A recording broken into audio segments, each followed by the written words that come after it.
The core concepts of Vectorworks that you've seen demonstrated in the last chapter are just the beginning of the training provided in this CD series.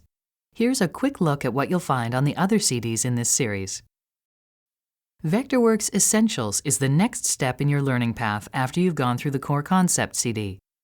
All users need to complete Vectorworks Essentials before moving on to the other training CDs. You'll work through 4 different tutorial projects, first doing 2 basic drawing exercises that will teach you fundamental tools and drawing techniques, as well as giving you some practice using snap constraints as you draw. Next, you'll draw this design for a dining chair. This tutorial demonstrates an easy and productive method of creating 2D drawings.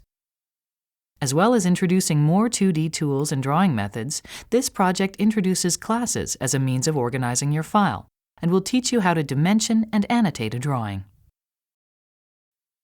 You'll also learn about resources and the resource browser.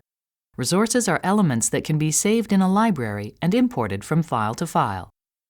Vectorworks ships with many libraries, but you'll also need to create resources yourself, for example, how to make commonly used drawing objects into a library of symbols.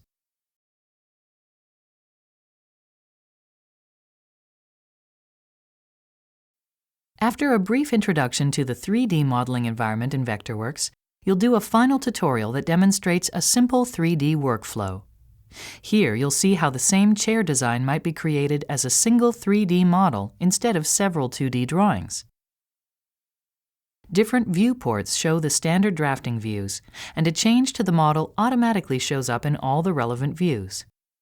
You'll learn the fundamental tools and modeling techniques of working in 3D, as well as receiving an introduction to sheet layers and viewports.